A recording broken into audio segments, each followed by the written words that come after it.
अस्सलाम वालेकुम students, hope you are doing well. Accounting circle के चैनल के ऊपर खुशामदीद। स्टूडेंट, जैसा कि आपको मालूम है कि हमने एडजस्टमेंट के टॉपिक के ऊपर सीरीज़ स्टार्ट की थी और आज हमारी उसकी प्रॉब्लम नंबर 2 है या क्वेश्चन नंबर 2 है या सेकंड लेक्चर कह लें। इस लेक्चर के अंदर हम मज़ीद कुछ एडजस्टिंग एंट्रीज़ के हवाले से बात करेंगे। सो वीडियो पूरी देखने से पहले मेरे चैनल को सब्सक्राइब करें और वीडियो को ज़्यादा से ज़्यादा शेयर करें। क्वेश्चन में आपको कह रहा है following is the pre closing trial balance of Arshad and company. Arshad and company का प्री क्लोजिंग यानी कि एडजस्टमेंट से पहले का बिफोर एडजस्टमेंट ट्रायल बैलेंस दिया हुआ है ऑन December 31, 2003। ट्रायल बैलेंस में आपको कह रहा है कि कैश 10,000 है, एसेट है, अकाउंट रिसीवेबल है, मर्चेंडाइज इन्वेंट्री ओपनिंग है, प्रीपेड इंश्योरेंस है जो कि करंट एसेट है, हो सकता है कि इसकी एडजस्टमेंट हो, ऑफिस इक्विपमेंट फिक्स एसेट है, allowance for depreciation office equipment का 20,000 पहले से मौजूद है कि उसकी अब तक कितनी वैल्यू डेप्रिशिएट हो चुकी है, अकाउंट पेबल है, लायबिलिटी कैपिटल है, ड्राइंग है, सेल्स है, सेल डिस्काउंट है, कॉन्ट्रा रेवेन्यू अकाउंट है। उसके बाद आपके पास परचेजेज हैं, एक्सपेंस है, परचेज रिटर्न है, कॉन्ट्रा रेवेन्यू अकाउंट है, ट्रांसपोर्टेशन इन है, डायरेक्ट एक्सपेंस हुआ, एडवर्टाइजिंग एक्सपेंस है और सैलरीज एक्सपेंस है। एडजस्टमेंट के लिए आपको 6 एंट्रीज दे रहा है, कुछ फिक्स होंगी, यानी कि कहने को फिक्स है लेकिन हमारे पास उनका कॉन्सेप्ट बिहाइंड लॉजिक मौजूद होता है। तो 1, 2, 3, 4, 5 और आपने एडजस्टिंग एंट्रीज बनानी है। सबसे पहले आपको कह रहे हैं कि इंश्योरेंस एक्सपायर हुई है कितने से, 5,000 रुपये से, यानी कि आपका इंश्योरेंस एक्सपेंस हुआ है। तो आप ऊपर ट्रायल बैलेंस में देखें कि प्रीपेड इंश्योरेंस एडवांस आपने रिकॉर्ड किया था या इंश्योरेंस एडवांस में दी थी कितनी, 8,000 की। उसमें से आपको क्या कह रहा है कि 5,000 की इंश्योरेंस आपकी एक्सपायर हो चुकी है। तो ऊपर प्रीपेड है, नीचे एक्सपेंस है, तो टाइटल अलग होता है। तो हम क्या करते हैं, नीचे वाले टाइटल से एंट्री बनाते हैं। तो एक्सपेंस हो गया यानी कि एक्सपेंस बढ़ गया, तो एक्सपेंस बढ़ता है तो insurance expense debit, prepaid asset है, एसेट कम हुआ, credit, prepaid insurance credit to adjust insurance expense of the year by ₹5,000। ये आपकी पहली एडजस्टमेंट बन गई। उसके बाद वो आपको कह रहा है कि record allowance for depreciation on office equipment ₹4,000। Allowance for depreciation आपके पास पहले से भी था, लेकिन इस साल का जो आपका ऑफिस इक्विपमेंट के ऊपर डेप्रिसिएशन है वो करेंगे 4,000 रुपये का रिकॉर्ड करें, यानी कि इस साल भी आपके पास या आपके एसेट की वैल्यू 4,000 रुपये की गिर रही है। तो आपकी इसकी फिक्स एंट्री होती है depreciation expense debit, non cash item है, allowance for depreciation contra asset account है, क्रेडिट हो जाएगा to adjust depreciation expense of the year 4,000 rupees से। ठीक है जी।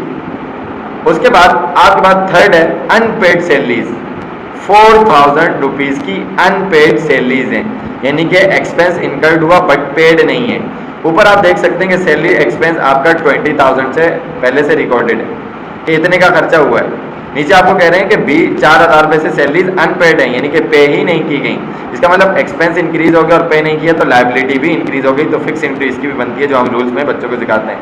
तो salaries expense debit, salaries payable credit, accrued भी इसको कहते हैं, आउटस्टैंडिंग भी कहते हैं, to adjust salaries expense of the year by ₹4,000।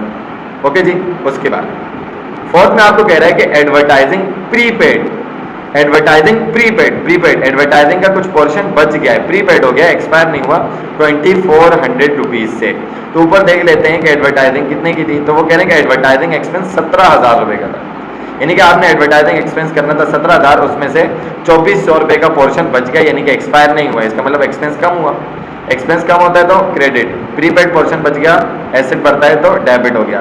तो 2,400 से आपका ये डेबिट हो जाएगा और एडवर्टाइजिंग एक्सपेंस आपका क्रेडिट हो जाएगा to adjust prepaid advertising of the year by ₹2,400। ठीक है जी।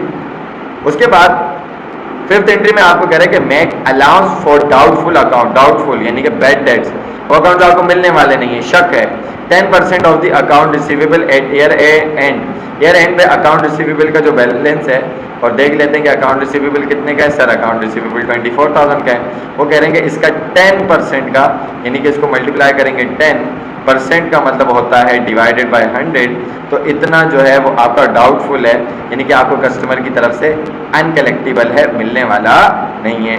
सो इसकी एंट्री बनती है fix bad debts expense debit, allowance for bad debts credit, 24,000 का 10% 2,400 होता है to adjust bad debts expense of the year. Okay जी। उसके बाद आपको कह रहा है कि मर्चेंडाइज इन्वेंट्री ऑन December 31, यानी कि एंडिंग इन्वेंट्री 30,000 है। 30,000 से आपकी एंडिंग इन्वेंट्री बच गई है, तो इसकी एंट्री भी नॉर्मली हम कहते हैं कि बाई फिक्स बनती है, merchandise inventory debit, income summary credit. अब हैरत की बात यह है कि मर्चेंडाइज इन्वेंट्री एसेट है, चले मान लिया तो वो बच गया, एसेट बच गया, एसेट बढ़ता है तो डेबिट हो गया 30,000 से, तो इनकम समरी या प्रॉफिट एंड लॉस अकाउंट या expense and revenue summary credit क्यों हो रहा है? तो इसकी लॉजिक ये देखें कि जब आप इनकम स्टेटमेंट बनाते हैं तो उसमें गुड्स अवेलेबल जो होता है फॉर सेल, ठीक है ना, गुड्स अवेलेबल फॉर सेल, उसमें से आप ये एंडिंग इन्वेंट्री क्या करवा रहे होते हैं, लेस करवा रहे होते हैं, माइनस करवा रहे होते हैं, जिसकी वजह से आपकी कॉस्ट कम आती है, आपकी कॉस्ट कम होती है, जिसकी वजह से आपका ग्रॉस प्रॉफिट या रेवेन्यू कह लें उसमें इजाफा होता है, ठीक है, उसमें इजाफा होता है। तो इस वजह से आपका इनकम समरी अकाउंट जो है वो क्रेडिट साइड पर रिकॉर्ड किया जाता है। इस तरीके से ये इसकी फिक्स एंट्री होती है to adjust merchandise inventory at end आप इसकी एंट्री बना लेंगे। सो आई होप कि ये क्वेश्चन आपको अच्छे तरीके से समझ में आ गया होगा। अगर इसके अंदर कोई भी एंट्री आपको कंफ्यूज करती है, उसका कॉन्सेप्ट समझ में नहीं आता, तो आप कमेंट सेक्शन में क्वेश्चन करके पूछ सकते हैं।